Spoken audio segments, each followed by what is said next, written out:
All right.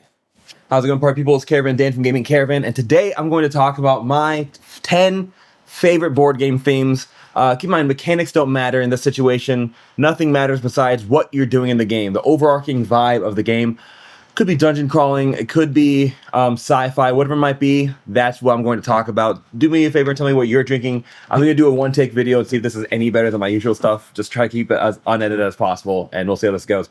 I'm drinking Guadana. I went full degenerate because I don't have any ice right now, so I'm just drinking straight from the 2-liter. It is what it is. Yeah, let's get started. My number 10, for the record, again, the top 10 are not in any order except for the top 3.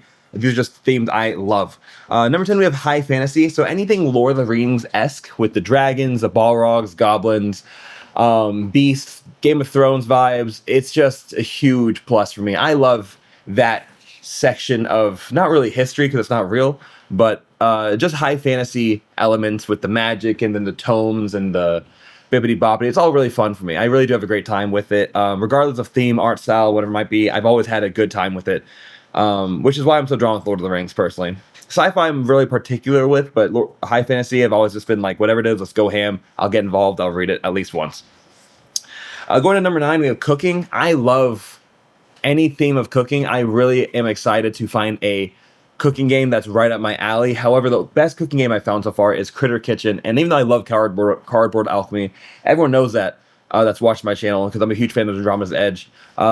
I wish there was more cooking in that game. Really just going to grab ingredients and you're plating them for judges, which is a fine game in its own right. And I think it's a decent game, to be fully honest. I played it with, I think, 6 players. I think I played it again with 4 players. But really, I played with 6 players, and it was a good time, but there was no cooking involved. And I was disappointed by that lack of aspect in the game. So I'm really looking forward to like a really good cooking game. If you know of any, just let me know. Going to number 8, we have IP games. I don't care if I know the IP or not. It really doesn't matter to me. I could be playing Bluey, the board game, which I know exists, and have a good time with it, just because it's an IP. I like seeing how people take previously existing intellectual properties and moving that into a different format. That's why I'm a huge fan of the video game IP board games. It's also because I'm really tied to video games in general. But any IP in general, like I have so many IPs I don't know of. Like, I don't know what they are necessarily. I have the Pusheen board game just because it's an interesting app that's like a cartoon thing that's now a board game. I just like how they see it in different medium, how they go about their business differently, but still having a good fun factor. Next up, we have number 7, we have business and economics. I love running a business. I'm currently, Gaming Caravan is my 5th business I've run. And it's just fun. I love the aspect of going out there, creating something from the ground up, and watching me successful. Any app that has that element, I'm immediately trying to download and play for a little bit. Video games, those are like some of my favorite sims I go with. And video games, that's how you get me to play a game. If you tell me it's an economic business type game, I'm right on board. I love money management. I love like turning nothing into something. I love like creating a product that will actually be utilized by people and used, because there's so many things out there, so many businesses, so many products, so many competition companies out there that when they choose your product, it just feels so satisfying. When they choose you over something else, it's like, wow, I really did a service to someone, and that's a good feeling. So yeah, business is just a huge plus for me. Next up, we have, what is next? We have comic book. At number 6, we have comic book. Anything, even if it's IPs that I know of, like Marvel, DC, or not, I have comic book Boom, which I was so excited to play because it's like you're managing a comic book company, which are 2 things I love in one. You are doing a company business, and you're doing comic book. I grew up on comic books. It's how I started reading, to be honest. There were some Brazilian comic books. I didn't even know the language, but I read them, and they were just so... It was just so interesting. I like the art style. I like how they really do say like a picture is worth 1,000 words, and it's true. Every frame of a comic can do so much more justice to what the author is trying to portray, more than just descriptions. And I know books have a different element where they're able to leave a lot to each individual viewer's mind, which allows them to craft something that is more specific to them. But comic books allow us to all be on the same page. So I always like seeing board games about comic books. It really piques my interest for sure. Next up, we have video games. I'm sure everyone that's watched any video on my channel knows this. Love me some video games. Grew up on video games as well. Being a homeschooled kid with not many friends around me, that I really played a lot of every console out there: PS2, Xbox, DS, Game Boy, whatever it might be. I tried it. PC gaming specifically, but and I'm not talking about like video game IPs. I'm talking about video games. If there's a theme of you're a gamer, like Video Game Champion, where you're renting different video games and then you're trying to have the highest score on so many different games and having specific game magazines, I like it because it's nice to see people replicate the interest of gaming, which is so different and almost antithetical to comic or to board games as a whole. Because video games require yourself and a screen for the most part, maybe a couple other people if you're doing like a LAN party or co-ops. But for the most part, a lot of it, especially these days, is enjoyed online.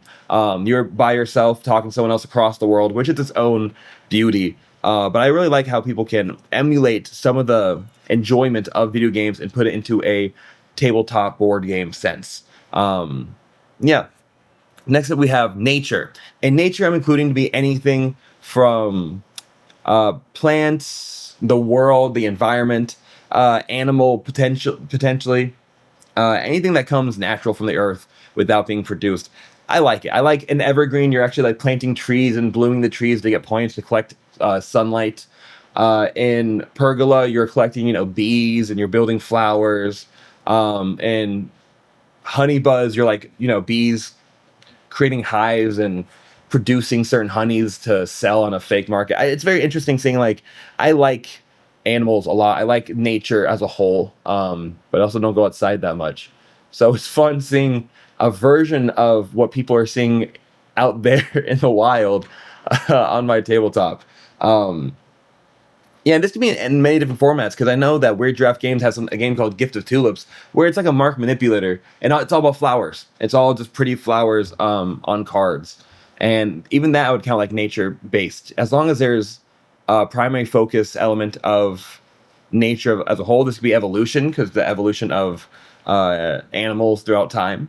Well, no matter what it is, I am very intrigued by those themes. Going next, now the top three matters.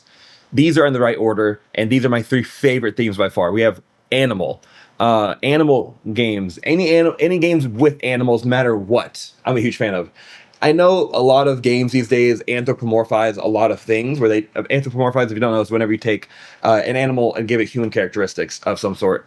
Doesn't actually have to be an animal; it could be anything that you give human characteristics to. So, for instance, like the tiger from Frosted Flakes, he's an anthropomorphic tiger, is what you call it. Fun fact from your ex-literature teacher, huzzah. But yeah, animals as a whole, again, I'm a huge fan of Honey Buzz. I put this above nature because I love nature as a whole. But when a game is specifically about animals, so you got, let's say Zoo Vadis. Zoo Vadis is just a political negotiation game, but we're all animals and a beautiful art style. So I was right on board from the start. I wanted to play it from the cover alone. Everdell. I'm not the biggest fan of Everdell, but I wanted to play it because the box is so beautiful. Flock Together, another game with the same artist actually as Everdell. A huge fan and been wanting to play the game because of the fact that everyone's like an animal. Flock Together, we're all chickens fighting various other animals. But I like that, and I think it's really cool. I've always wanted to be like a veterinarian, but I didn't want to go to school for it, and also like half the job, not really half, but a large aspect of the job is like putting down animals, watching them die, that kind of sad stuff. I don't want to deal with that personally. I had a dog die relatively recently, and that still like sucks. I can't imagine like watching other people just kill their pets. Like that's insane. So I never want to. I'm glad I didn't go that route personally, but I'm a huge fan of animals. I will cuddle with any animal, any size. My obituary might include me dying from hugging like a stray freaking panda bear. I'm not gonna lie. So yeah, number 2 we have war games. War games. I'm calling it a theme. This is anything that you're controlling like an army of, and you're attacking someone else. That could be themed. It could be non-themed. It could be completely abstract. Like you got chess. That's technically kind of a war game. You got Go, which is 100% like one of the original games and a war game in its own right, where you're capturing other pieces, surrounding them. One of the games I've recently designed, and I'm really excited to get this to see the light of day, is Polyamino Go, which has a little bit of a different vibe than Go, but the same thing where it's a tactical, abstract war game. Anytime that my army is going against your army, my creatures are going against your creatures, that's just super cool. And I'm right there on deck, ready to play it. I don't care what the theme is. I don't care if it's cooperative. I am all in. And last but not least, and before I say the last thing, for the record, if you like this video so far, make sure to subscribe to see more videos like this. It's my first unedited video. There's a little glitch in the middle of the video, but that's because I accidentally pressed pause twice, so please forgive me for that. Like the video if you enjoyed the video so far, and I hope to see you on other videos. And number one, my favorite theme of all time is, without a doubt, creature collectors. Now, I know this kind of combines a few different things because it's almost like it's not really a war game, but it's like a versus game. You got animals in there, you got nature in there, but creature collecting is such a specific game type that I enjoy in video games. I've seen it rarely in card games, board games so far. Like Veil of Eternity I was so hyped for because it's animals, but also you collect them and you capture them, and you have them in your tableau.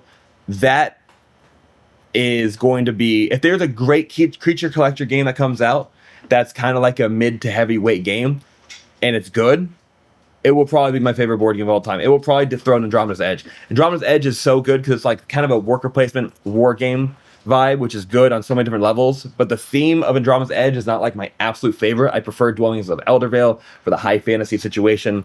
But a good creature collector like a Pokemon 4X, if it ever comes out as a board game, will be my favorite game. One of these fan-made Pokemon games I haven't played is probably going to be my favorite board game when I play it, because I just love the level situation, the going and fighting, coming on top, going to a championship, fighting each other to see who has like the best team out there, strategically overtopping your opponents with this. I think that's going to be my favorite game by far. I just haven't found many in there. So if you know of a good creature collector board game, especially one I can print and play to try out, huge fan, just make sure to comment that below. But that's everything. Thanks for watching. Let me know if you enjoy this new uncut format. I'm getting better at talking in my videos, so I can actually do this without having to pause 500 times in a row. But that's everything for today. Thanks for watching. Peace out. Have a great day. God bless. And I really hope to see you at the table soon. And if you're watching this when it's releasing right now, 9 p.m. EST, have a great Thanksgiving tomorrow. And I'm excited to talk to you about my video coming up.